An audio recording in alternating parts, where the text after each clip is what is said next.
لطفا به قاضی دادگاه استیناف هم بگین که ممکنه یه روز اینجوری excuse me نه ضرب اون شدیدن حمیدا مع السلامه گوشی لبنانه بگی دوم مع السلامه کانش دادون با موشک پش نمیره مثل خرطوی گلگیر کرده و درگیره آقا محمود رفته عراق چرخیده آقا محمود رفته عراق آقا بابایان صحبتایی که میخواید تو این برنامه بکنی راجع به چیه؟ راجع به گاو و گوسفند. آخه دالت است ما میخوایم تو این برنامه درباره ارزش‌های مقام عظما صحبت کنیم. گاو و گوسفند چی دارن که تو میخوای راجع بهش صحبت کنی آخه؟ این گاو و گوسفندها خیلی جمال دارن. وقتی دست جمعی میرن صحرا برای چریدن و دست جمعی برمیگردن آغل برای خوابیدن. یعنی میخوای بگی تیپ مقام عظما به اندازه جمال گوسفندا هم نیست؟ سوال سختی میپرسی. اگه دیگه ندارم جون بابات منو ببخش بریدم و جا ندارم زیر عبات منو ببخش. کساش مثل اروپایی ها گلس گریه نکن 4 لیتری رو بذار زیر چشت اینقدر گریه کن تا چشات درات. گریه کردنمون هم مثل آدم نیست. میشینیم از صبح گریه میکنیم تا شب مثل بود. برو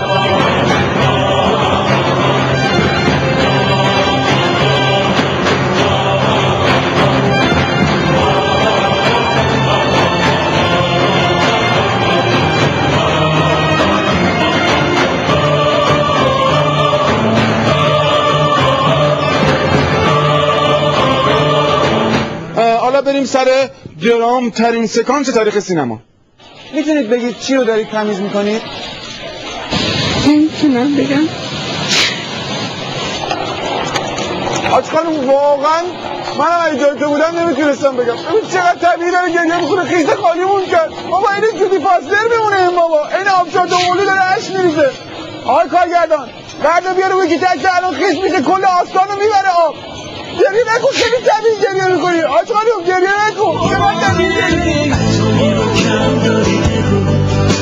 یه عالم غم داری زیر بار دستنامه ها یه کمر خم داری بچه با ایمیلی که برام اومده باید کار شروع کنیم. وسایل مورد نیازم رسیده.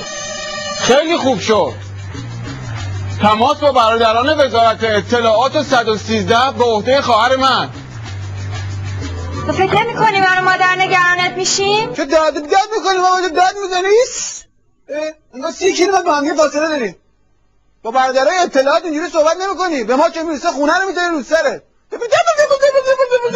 زبان کرد اما این حرفا دیگه سودی نداشت. دادگاه بازم تو گوشش گذاشت. آخر ایو با خون آوردن اسما از پلیس در آوردن. ما بدجوری باختیم تاریخ حالا ننگ و افتضاح جا گذاشتیم. به گنجشکا میگی تو گوش من صدات شن. یه روز تو ایوون توی بقبقوی یا کریمی. یه روز تو آغل توی بعبع بز رحیمی. یه روز تو عرعر خر کریمی. یه روز آخه همشیره این چه شعریه تو گفتی؟ آخه جا قطعیه. بعدشی صدای عظما رو بردی چه میدونم تو بعبع و بقبقو و میدونم باقباق و این چیز اصلا نمیخواد بخونی.